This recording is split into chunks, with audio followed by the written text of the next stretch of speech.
Hey there, everybody. Pete Pardo here from Sea of Tranquility. Welcome to another episode of Album Homework Assignment. It's Sunday. Hope everybody's sitting there drinking your coffee, or if it's having your breakfast, or maybe it's in the middle of the afternoon and you're having a beer watching football, or maybe it's nighttime and you're settling in. Whatever time it is by you, we've got a cool show for you today. We've got in the house in the co-captain's chairs. We've got Craig Kaminski, occasional appearer on the Monsters Den, and we've got Ryan Skow from the Hudson Valley Squares. They've both given each other their assignments. They've been listening to their albums and they're ready to talk about it. So gentlemen, greetings. And Craig, why don't you kick us off with your assignment from Ryan? Thanks, great to be here. Good morning, Pete, and good morning, Ryan. Morning. Again, it's nice to meet you, Ryan. And we've never shared screen time with each other, so this is cool. I've seen you on quite a few episodes, so this is a treat for me to get to go square off against you here. And I thought this is kind of like that issue of the Incredible Hulk, where the Incredible Hulk meets his evil version from the future. So this is how this is. Yes, so you guys kind of do look a little alike, yeah. Well, you might have to put some text underneath to tell us apart. But anyhow, when it came time to select the albums for this, because Ryan and I had never met before or even spoken before, I wanted to avoid a long back and forth of do you like this or have you heard this album and so on. So when it came time to pick an album for myself, knowing some of Ryan's tastes, I gave him a band that I figured he was pretty sure that he enjoyed and was familiar with. He recommended at first the band's second album, which I'll explain. I kind of didn't want to pick that one because the band that I ended up choosing was I'm familiar with the name and everything, and years and years ago in the late 80s, I remember seeing albums by this band. They had beautiful covers, and I don't think I would see them in magazines, usually black and white pictures. And there was one guy in the band, and I would in the pictures where I would go, what the hell's with this guy? It was kind of weird. So. And again, I would see the albums in the stores. I didn't have a turntable, and perhaps I didn't find them on cassette, so that's why I never bought them. Years and years later, I heard that the band had gotten back together with its original vocalist, and they released a video, which I watched and I really liked. So then I decided to play a few songs with the classic singer, and I wasn't getting into it. To be honest, I didn't care for the vocals. It sounded a little weird to me, and again, the look just wasn't doing it for me. So I said to Ryan, "How about I take their first album?" He said, "Yep, go for it." So that's what I did. So my choice my assignment, which I'd never heard before prior to a couple of weeks ago, is the debut from Candlemass, Epicus, Doomicus, Metallicus. Originally released on June 10th, 1986 on the Black Dragon Records. The lineup for this album, kind of strange when you read it, is Leif Edling on bass, who also wrote all the songs, Mats Bjorkman on rhythm guitar, and Mats Ekström on the drums. Down below, it lists as a special thanks, Klaus Berkwall on lead guitar and Johan Lundqvist on vocals. So it's kind of weird. He wasn't considered part of the band, or I read later they recorded the album, and he either declined to join the band or they didn't ask him or anything. They just wanted to release the album. But again, I never heard this album before, and so I had read, Doom and Black Sabbathy, type of sound. So I like a lot of Doom bands. It's just for whatever reason I just had never picked up this album or this band before. So kicking right off on there's 6 songs, 43 minutes, so they're a little long. But one thing I'll say is that they're long, but they're not boring. and which is good. I'm not into really long songs myself, but long just for the sake of being long, I don't like. These songs, the longest song being 9 minutes and 10 seconds is never boring, and it keeps you interested, which I'm totally fine with. So it's kicking off with track 1 is Solitude at 5 minutes 34 seconds. This is one of their bigger songs I've seen. When I've checked on set list, they've been playing this pretty consistently throughout the years and throughout their different lineups. And starts with acoustic, and the chorus, or so to speak, of please let me die in solitude. Yeah, nothing like hearing that while you're driving or working out or something. I listened to this album during 3 different phases: doing cardio at the gym, lifting at the gym, and driving. When I was driving, I was on my way last week to Atlantic City. So I was right after I crossed the Walt Whitman Bridge. There's nothing like hearing "Please Let Me Die in Solitude" while you're driving about 80 on the highway. So good. He had standard voice, but then Johann would hit the high notes occasionally, which he could reach, and it was a pleasant sounding voice. It didn't. I'm not into power metal, so I'm not into like these flamboyant operatic type vocals. That's perhaps why I didn't get into the songs that I had heard with Messiah Marcolin singing. It's something about his voice. The look didn't help either, but the voice, I like the music, but his singing just wasn't, I don't know, just something. It's not that he can't sing, it's just that it was, I don't know, something about it just didn't grab me right away. Johann's voice was a little bit more, I don't know, normal sounding, and not as flamboyant or almost theatrical. But a doomy dirge, a really good lead-off track. I like the vocals, and one thing I noticed, it didn't really sound like it was 1986. It sounded a little bit more modern to me. The guitar riffs, it's nothing fancy or anything, but it was a good sound, and it didn't sound like it was from the 80s, or especially from metal bands from the 80s. It didn't sound like Exodus or Metallica or even Trouble. There's similar bands that like Candlemass were playing. So again enjoyed that song. So we're off to a good start. Track 2 is Demon's Gate, 9 minutes 10 seconds. This was my favorite song on the album after listening to it for several times. Had a spoken word intro with this subtle keyboard. It's kind of evil sounding. I'm digging this. And then the main riff kicks in. It's sort of this swirling Middle Eastern-ish sounding riff. So again, while driving and while lifting weights and doing cardio, I'm like, oh, I'm getting this is some cool shit. I like this, And again, I'm liking the vocals. There's some double bass fills, so it's not just this slow, sludgy. It's keeping me interested. And again, not sounding 80s. I thought it was very clean sounding, good production for being on Black Dragon Records. It's not a major label. So yeah. I thought it sounded really good. Halfway through the solo it is, there's some double tasteful guitar solos. Again, longest song, but kept my interest the whole way through. Liked this a lot.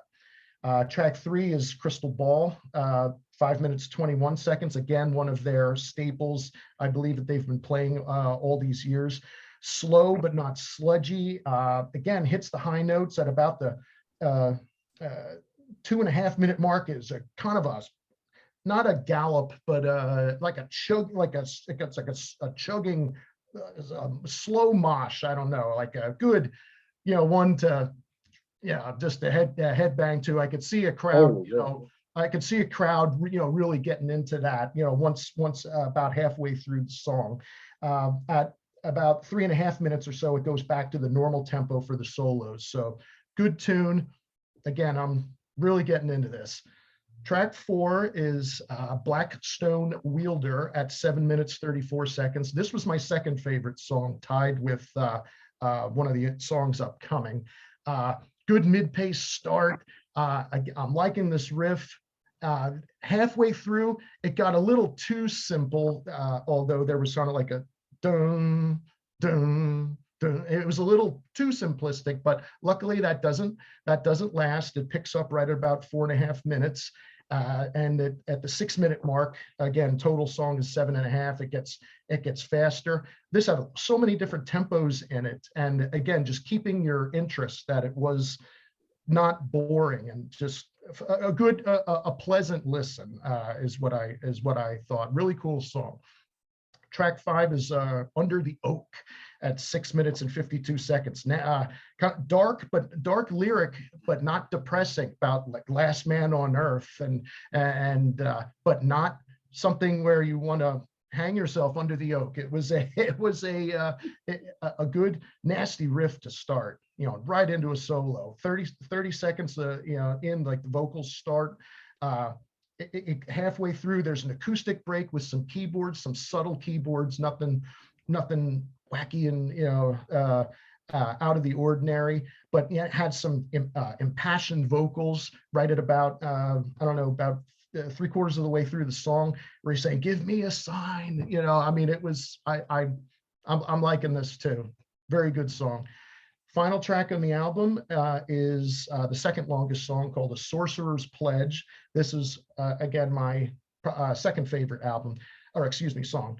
Broken into 3 parts. Part 1 starts acoustically with vocals. That goes about 2 minutes. Has no drums, but vocals and sound effects in the background, but they're not overbearing or anything. It's pretty cool. Part 2 starts with this scream, and it's like, oh, this is great. Now I'm really digging this. And again, I'm blasting through toll booths while I'm driving, while listening to Johann scream. Double bass, and ends with his scream of the day the sorcerer will rise. And I'm cool, really cool song. I'm liking this. Then the part 3 is the final 2 minutes of the song. It's keyboards over this kind of slow chugging riff, with this a woman singing in the background, kind of really haunting sounding, like again, a Middle Eastern-ish type sound. No words or anything, but just like, and it was cool. It was a good way to end the song as it drifts off. But again, really enjoyed this album. Recent shows that they've been playing, just as recent as November, they've been playing the first two albums in full live, I'm assuming with Johann Lundquist singing. And then even as far back, several years, they would pretty consistently play 3 or 4 songs from this, out of the 6 from this album.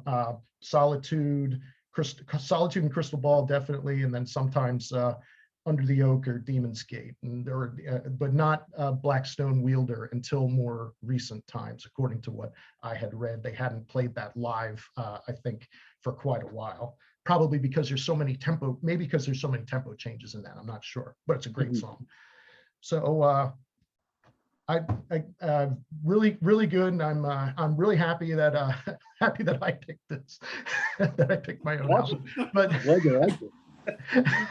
but it is, I mean, it is a great album, and it's, I think if you talk to any number of Candlemass fans, if it's not their favorite in the catalog, it's definitely a top 3. And and what's really interesting is how, like, all these, I mean, it's just amazing, like, how he was never really offered the role as vocalist. And then you had Messiah, who's considered by most people the de facto, the most popular singer they ever had. But he's an acquired taste. I mean, I totally get that. But how, like, all these years later, like, what, 35 plus years later, it's like now Johann was finally offered the gig, and he's knocking it out of the park because of the stuff they've recorded with him since he rejoined the band. Well, actually officially joined the band is great. He's great. You know what? He did nothing in the meantime. Like, once he left Candlemass, I mean, he was just a session vocalist. He did nothing the entire time. Like, he's not in any other bands, and he shows up, his voice is still in. Yeah, you think he would have been in something, because he does have a great voice. And he did this one album, and then until he came back to Candlemass, he did, as far as I know, he did absolutely nothing musically related for 30 That's a something good years. point, because that's why his voice is so good today, because he hasn't had all these years of being out on the road and doing all this. And he can't be a young guy, even though, to my understanding, these guys were what, teenagers when they recorded this album. Is that correct? Oh, yeah, they they're probably a little bit older than me. Not much, the late 50s, maybe early 60s, maybe, but probably late 50s is my guess.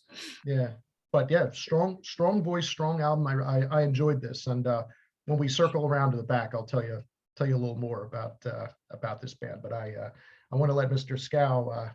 Yeah, so we'll get back to you on your plans going forward with this album. Okay. So we'll circle over to Ryan now. So what were you given by Craig?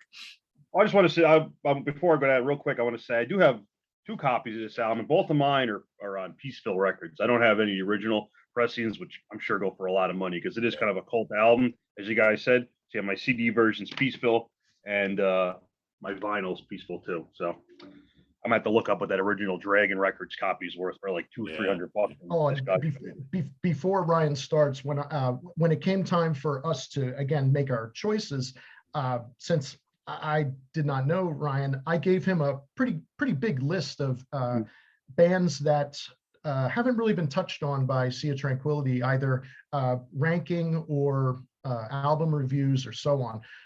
Ryan whittled it down to about 3, and from there I gave him the choice that he's going to show you, which is my personal favorite album by the band, and then we went from there. So again, these Ryan's choice is something that I don't think the Sea of Tranquility viewers have seen at all. By using the search key, I don't remember seeing anything by these guys. So I agree. So we're going to stay kind of in the doom-ish, very, very vague, branching out. So yeah, Craig sent me a whole list of bands. I knew a pretty good number of them. Some of them I didn't know. So I listed the ones I didn't know. Some of them I knew like vaguely, but didn't like. But generally it was more like, it was 90s stoner rock, kind of mixed with hard rock, some doom metal in there, some kind of sleazy rock, like band I do like was Nashville Pussy was one of the bands, which I dig, kind of a sleazy southernish rock band. So the band I did pick was so it was Fu Manchu, and the album's The Action Is Go, which is their 1997 album right there. So this is an interesting choice, because I can't speak knowledgeably about the band, but I'll get into like the wider context. They've been on my radar for a very, very long time, probably like almost as long as I've been listening to heavy music, since the mid to late 90s. And I just never got around to them. In the early 2000s, I was really, really into a metal label called Southern Lord. And Southern Lord at the time, they branched off, but at the time they released a lot of doom metal stuff, and a lot of stuff that was kind of stoner rock, and a lot of stuff that was just in that universe. And that got me into a lot of the bands on that label, and a lot of bands kind of in the periphery, members doing other previous bands and stuff. So Fu Manchu, I'm looking at a little history, and they're part of this what was called the Palm Desert rock scene, out from California, from Palm Desert, just a town out there. And there's some other bands and people from that realm that I love and have been a big fan of for a long time. So I grabbed those off the shelf. It's one of my favorite albums from that whole world, just before I get into Fu Manchu, was Sleep, from the same area, and their album Dope Smoker, which I fucking love. One long song, great. And then also, we even more closely related to this, now you're going over a little closer, is Caius, Welcome to Sky Valley, which I love. Absolutely great. So I was aware they have a tie to Fu Manchu, Caius. They do, yeah. Yep. So they, reading about it is like a lot of the members, kind of went back and forth. One of those deals, I'll play on your album, you play on mine.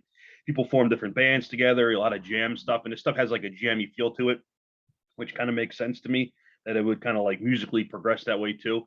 But I'll also admit there's other bands in that realm that I'm not a big fan of. One of probably the biggest band ever come out of that whole that sphere of bands out there was Queens of the Stone Age, who I don't like them. It's too radio. They're a little overrated, in my opinion. Yeah, I remember a couple songs in the early 2000s, which were like real. I had a music video, so I couldn't get into that. So I don't know, like some bands in this world I really love, and some it kind of depends. So that's why I like this band. I just never got into them. I never listened to them, even though I've kind of been, they are very closely related to these guys. They're from the same area as Sleep, same general musical sphere in some ways. Maybe not that one Sleep album, but their earlier stuff when they were a little more song oriented. So I checked this album out, and it's definitely kind of it splits the difference to me there. It's got those kind of slow, real heavy like stoner guitar sound. So I'm not a guitarist trying to figure out the exact language, but it's got that when you're listening to stuff like this where the guitar is really like overdriven and just has that crunchy, a lot of feedback, Or fuzzy guitar exactly. sound. Yeah. That's the word I'm looking for. Very fuzzy. And what's the name of the album again, guys? This It's is called the Action is Go The from Action's Go. 1997. Thank you. Yep, about 97. So but it's very song oriented too. Like they don't go out into these long dirges. It's not doom at all, stoner rock, yeah, but firmly on the rock and roll side of things. So the vocalist was Scott Hill. I love this guy's voice. I love these riffs.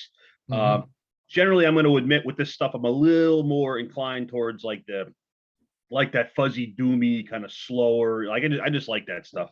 Maybe because I got into the Southern Lord stuff when I was pretty young, so it kind of shaped my opinion on this. But these guys reminded me of another band who I like a lot, a little more Southern sounding, but that band is Clutch. Kind of the same thing. So that was kind of the context I approached it in. Very very upbeat, very driving. Good music for driving, good music for hanging out.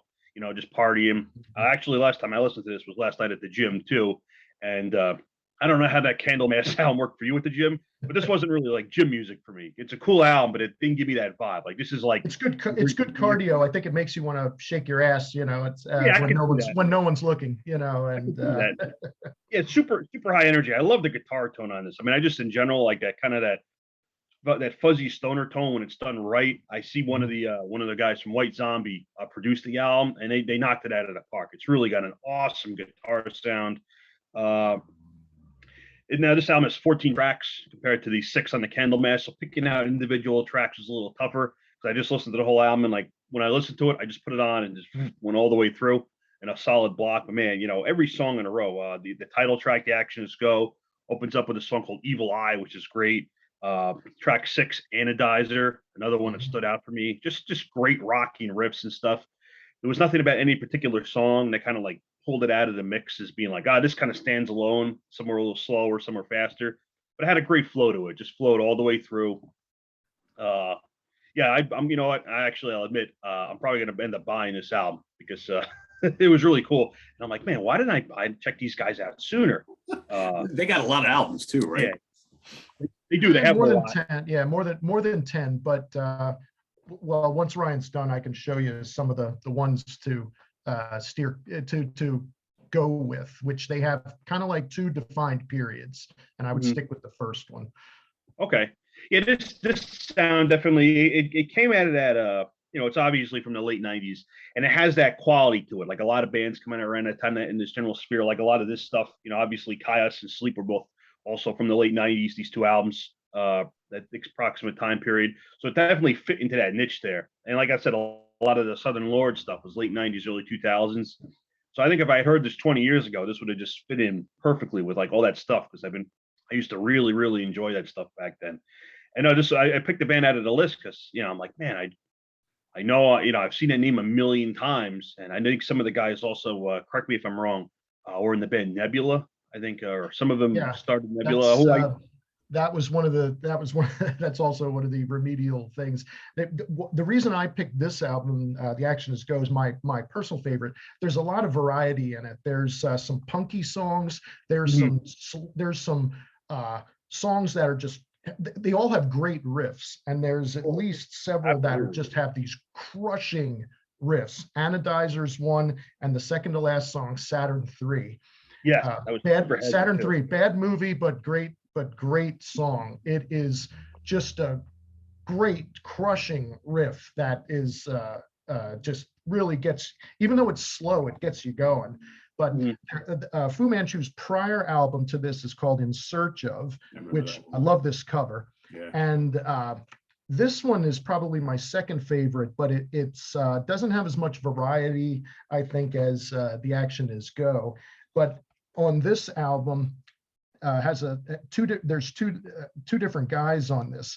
The guitar player, lead guitar player Eddie Glass, and drummer Ruben Romano, along with the original Fu Manchu bassist Mark Absher, broke out after the In Search Of tour and formed their own band called Nebula, and Yeah, they're a power trio.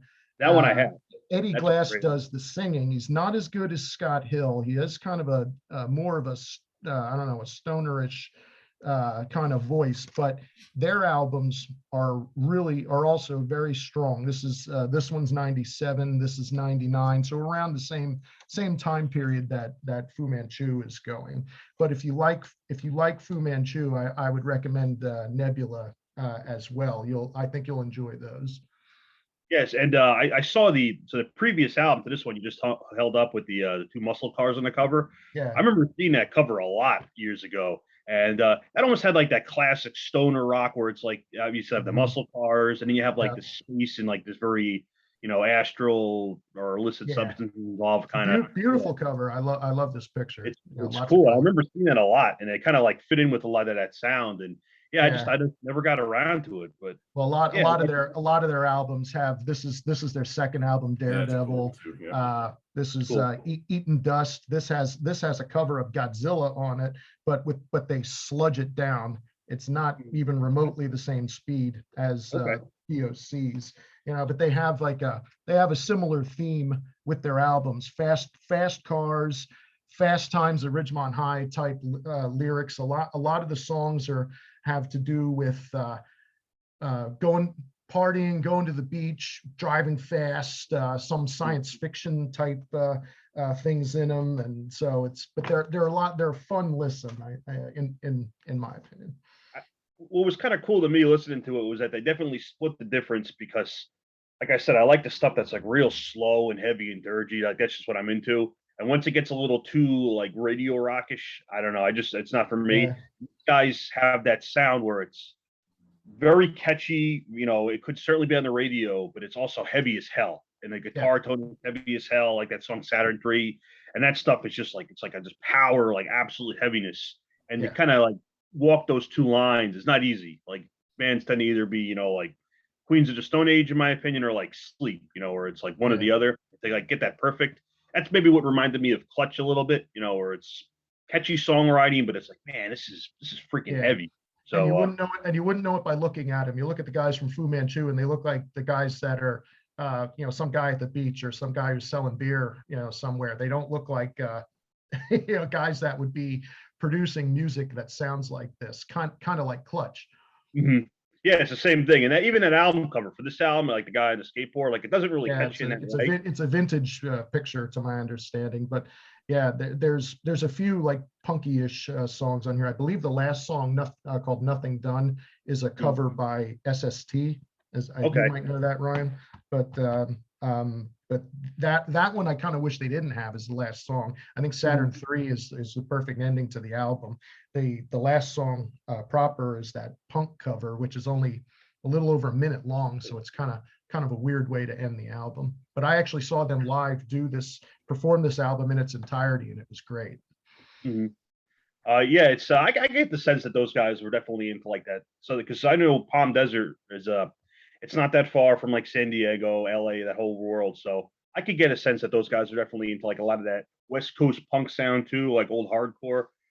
Because I actually was reading this, and apparently they started off like some of these bands is like almost like a hardcore punk band in the early days, and then transitioned over to the more stoner, more rock and roll like party sound, which doesn't surprise me. You kind of start with emulating the stuff that you grew up with, and you're like, all right, we got ourselves figured out. Now it's time to kind of do our own thing. Because this sounded very contemporary for the time. Like this, they had like a late '90s sound. So like these guys were right in that. Now obviously given the time, like they're helping create the sound too. They weren't really following anybody, I should say. So they're right in the thick of doing that sound. So I mean, I could get that sense too. That last song, if it's a cover, I'd have to look it up. But I see it was only like a minute and a half long, and it sounded way different. I didn't recognize it, but I get that vibe from it too. But it was a really cool album. I enjoyed this a lot. And great. I'm kind of curious what you have to say about the first and the second phase, because this album here, this was recorded. This is California Crossing. This was released in 2001. This is the last album that features Brant Bjork on drums. Brant Bjork was in Caius. the next, then they've had the same lineup for 20 years after Brent Bjork left. Those albums, they're good, but they're not as good as their first 6 or so. They still have the same kind of sound. It's just the songs aren't as good. You know, so after 2001 or so, they're okay. I would say go on YouTube and listen to them, and judge for yourself. But in my opinion, they're good, but not as good as their 1994 through 2001 period. Yeah, I'll be honest. Live, they're still great, but live they still bring it. They're really good. They're really good live. They still play tons of these old songs, and really good performers. Okay. I mean, I'll be honest, like that sound to me, that's kind of like a locked in time sound. So I could see that the 90s, early 2000s, that was like the iconic period. Yeah, I had to double check because I'm terrible at remembering. But yeah, Brant did play drums on this album, which I freaking love. Brant Bjork plays on the Wretch, Blues for the Red Sun, and Sky Valley, but not Circus Leaves Town. That's Alfredo Hernandez, I believe his name is. Okay. I'm definitely gonna check out their later albums too. But just that sound definitely to me is like a certain place in time. So say the newer stuff is not as good. I mean, I kind of like it. It seems right to me because the only one that actually caught me by surprise was when Sleep got back together and put out a new album a couple of years ago, and I really liked it. I'm like, that's weird. Like this stuff is it's like a relic out of time, that this band would still be good now, like so many years later. So that's just, of course, just my opinion on it. But that was a great album. I mean, come on, that was really, it was phenomenal. Surprise. It caught me weird because I was just used to the sound. Like I think of this stuff, I think of like mid 90s, early 2000s, and like that's like where my head's at. So, but obviously I wasn't familiar with this band, Fu Manchu previously. So yeah, I can't speak. Same thing happened with Nebula. Put out their last album in 2008, and then didn't have another album for 10 years. They came out with, and that one it's okay, but it's really kind of weird and not as tuneful as the other ones. So Nebula's got a lot. Pretty much all of Nebula's albums except their last one are solid listens too. If you enjoy Fu Manchu. Yeah, it is. I'll tell you, I'll be honest. Listening to this, because it kind of got me into that headspace for listening to this stuff. So I'm going back. I'm like, this kind of reminds me of Clutch. So I put on some Clutch albums, and I'm like, yeah, this guy was in Caius. Put on the Caius album, put on Sleep. So it kind of got me in the headspace because I do love this stuff, but I'll go periods of time without really listening to a lot of it. And like you said, it's just not stuff that gets discussed on like Hudson Valley Squares a lot. It's just people are into. Like, I know I like it, but I don't mention it a lot. And I don't really know. Pete, you like Sleep and stuff. I don't know if a lot of the other guys are like super into that stonerish, doomy, sound. It's definitely a particular taste. So if there's ever a ranking of the albums, I'm more than happy to on these guys or some of these other bands too. I really enjoy the sound, and I'm glad that Ryan does too. Yeah, it was cool because I started listening, it's one of those things where I love this stuff, but I'll go a while without listening to it. I'll go like a period where I'm only listening to like death metal or whatever. And then I'll bust out some of this sound, and I'm like, man, I just love this stuff. I had I'll be honest, I was listening to like a couple of days ago after you mentioned this, we're talking, I put this album on, I listened to it like 5 times in a row. If you know this album 5 times in a row, well, not one day, that'd be psychotic, but like over the course of a week. I'm like, man, I love this shit. This is it's so cool. And it was cool to get back in that headspace where like now I'm kind of like in that in that mind, that headspace to like listen to this stuff all the time. So yeah, I'm definitely gonna buy this album and check out some of their other stuff. You guys are making my job easy today. So I was gonna ask, so will you buy it? Will you maybe just stream it online, or will you forget about it? It sounds like we got a purchase for you. And I'm gonna buy it because also like I said, because this band's been on my radar for a million years, and I don't know, just some stuff just circles around you, and you're never like, I'm gonna actually listen to that today. And sometimes you need like someone that kind of like kick the can over to you a little bit. Someone will be like, hey, have you ever heard this? Just that. And no one ever did that to me. I never heard anybody like speak positively or negatively of them. They just kind of existed out there and like in that sea of bands. So this was the first time someone's like, check this album out. And I'm glad I did. Yeah, I'm gonna buy it. Good. All right. As far as you, Craig, what are you going to do with your Candlemass, Epicus, Doomicus? Well, as soon as I had made made the choice to listen to this album, I contacted my brother, who has a pretty extensive CD collection too. So I I have I got this from him. Now this is this is on Powerline Records. So this one has this has a second disc with Oh, cool. Messiah singing live from '88, Birmingham, March of '88. So so yes, I'm going to not keep his disc. I got to give it back, or else he'll hate me for that. But I'm keeping the recording of it. And while he was here, I also took from him the Door to Doom and the Pendulum, because those are Johann albums. I've listened to those only once each, and I did enjoy those. I saw the video for Astoralus, the octopus, the great octopus, or whatever, from the Door to Doom. So that's the one that's the song that I heard that I said, oh, you know what, I really should listen to these guys. But yep, got their last two with Johann singing and enjoy those too. So I'm after I watched the ranking episode that Pete, that you and the mighty Rich Catino did, I should check out the Robert Lowe albums as well. Which are very good. Yeah. Yeah. And I wonder if after you started to digest some of these non-Messiah albums, if you might circle back to the Messiah albums and give them another shot. Because I did actually. Epic. I put on Nightfall again last night, and again I was liking the music, the Well of Souls, and I saw the video. I saw the video for Mirror Mirror, and that, I guess that's on Ancient Dreams. But it just vocally, I just maybe to give me some time. I don't know. Yeah, give it an acquired taste. Yeah, he's definitely an acquired taste. My understanding with him was he pretty much told the band, he's like, I'm gonna be your new lead singer, and there's nothing you could fucking do about it. Like, I'm the guy, I'm singing for the band, and it's a force of nature, right? Yeah. You have no choice in the matter. I'm your singer from now on. I mean, Nightfall's my favorite, but I bought that from a record store in my hometown when I was like 18 for like 25 cents on tape. And I didn't know who the band was. I'm like, oh, this is cheap, and the artwork's really cool because it does have that kind of that cool classical cover to it. Yeah. And I loved it. But I didn't actually buy this one probably until my mid 20s. So I already had a couple of Messiah albums like in me. So I'm like predisposed, and he's my favorite. But this, yeah, like Pete said, this is my second favorite album after that. Because the songs are just so good. Like you said, every song on here, you described it very well.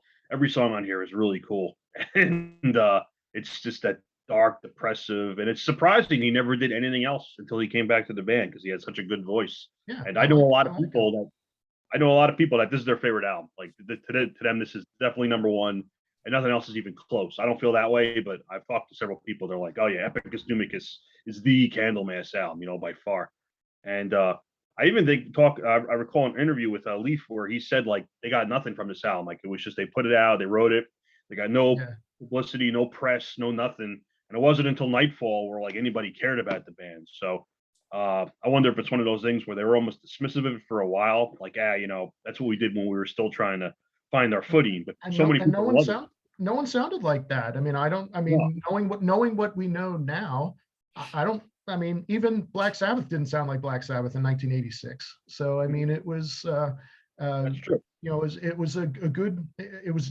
sound that you had your speed metal and everything, but this was something else that, bands like Trouble or Pentagram, it doesn't sound like this. And, no, not at all. Not at all.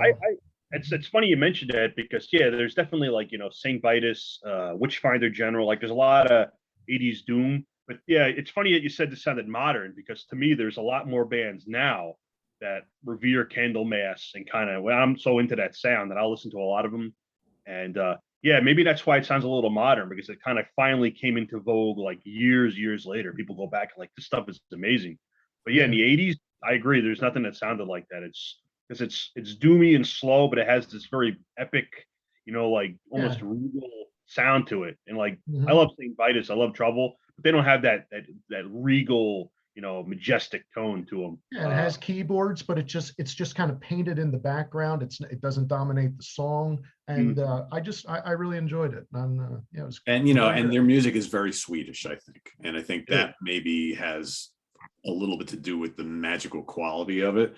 But I mean, I will say, because you brought it up, Ryan, back when Nightfall first came out, none of us, because I was an active metalhead at the time buying anything new, none of us heard of this band before, because Epicus Doomicus was non-existent. That was never in record shops. That was not written about in magazines, nothing. So to all of us, wow, this new album by this great new band. And then all of a sudden you start reading interviews and stuff with them in all the metal magazines. And then they start talking about the fact that they had an earlier album that came out the year before. Like, really? And then you would see that, right? Because after this Nightfall was a big deal at the time. On the Metal Underground. So then that's when they then started releasing the first album. And then before you knew it, Ancient Dreams was out, and then, whatever. That's when I saw the pictures, the black and white pictures in the like Metal Edge and magazines like that. And it would, of course, Messiah's in the middle. And I would look at it and go, what's with this fucking guy, with that, wearing like a monk's, the hair and like a monk's robe. And of course, he wasn't slim, like, 90. I saw them live on the Ancient Dreams tour, and man, he's massive up there, the hair, and he was wearing like a white robe, and it was just crazy. It was so good. Cool. It is funny, Pete, you say it sounds Swedish, because the one band that kind of comes to mind when I'm trying to compare, maybe not this album, but like Nightfall, is Bathory. And it's not black metal Bathory. It's Hammerheart and Twilight of the Gods, like their later stuff. And it was very big and epic, and like, choruses, and, we're up here in the mountains, and there's fog rolling in. It's got that kind of vibe to it. And that's not doom metal, but it is kind of slow. But it's like, I've always kind of like put Nightfall and Ancient Dreams as like, like companion pieces to that stuff. And it's also very Swedish too. So, and I think, if you look at a lot of like bands now that like say are real into like, we play epic heavy metal, what are your influences? Candlemass and Bathory, like 99% of them will say. So they definitely kind of found companions there. But as far like I listen to a lot of this stuff, and like you said, in the mid 80s, nobody sounded like this. There's nothing in 87 or 86 that was cut from the same cloth as this. Not at all. Yeah. So I'm glad you like it too. If speaking of Robert Lowe, who sang with them for a bit, his band Solitude Eternus are terrific also. Yeah, really awesome. Really good. And they're also firmly from the Candlemass mold, but again, they came much later on. A little bit later. And he's an American, right? Yeah. Yes. Okay. That was it's one of those bands. Like they came a little before all the current wave of bands, but like after these guys, there's starting to be like a little trickle of bands that are like, we play doom metal, but it's not like about, it's not stoner doom. It's like this big, like, epic sound. Solitude. I saw them with, I saw Robert, I should say, singing for this other American band called Tyrant a couple years ago. And they're also kind of in that same mold too. So there's definitely like a little family of that stuff that kind of grew up. But I'd say Candlemass to me were always the center of that universe, like the biggest, the best, and like probably one of the first. So cool. So there you have it, everybody. We got 2 winners here today. So always good when this works out, and 2 new bands for both of you guys. So that's a cool thing. So let us know what you think about Candlemass and Fu Manchu in the comments below, and stay tuned for another episode of Album Homework Assignment next week. I think next week, if I'm not mistaken, is Martin Popoff and myself going at it once again. So stay tuned for that. So we've given each other our assignments. So I'm pretty sure we're going to go next week. So if not, I have like a whole cast of folks who are going to be going over the next couple of weeks. That's got to be tough choices for you guys. You guys have heard it all. Yeah, you would think so, but actually you'd be surprised. So some real obscurities there. Well, the band he gave me, quite honestly, I've never even heard of before, other than him talking about them. And actually, the band I gave him, he knows the name, but never really listened to him. Ryan's going to be pretty happy with this choice. So stay tuned for next week. Cool. Find out what our assignments have been. So thanks for watching, everybody, and visit us on the web at www.seaoftranquility.org. We're on Facebook, we're on Twitter, of course, we're here on YouTube all the damn time. For Ryan, Skow, and Craig Kaminski, thanks for watching, everybody. See you next week. Take care. Bye-bye.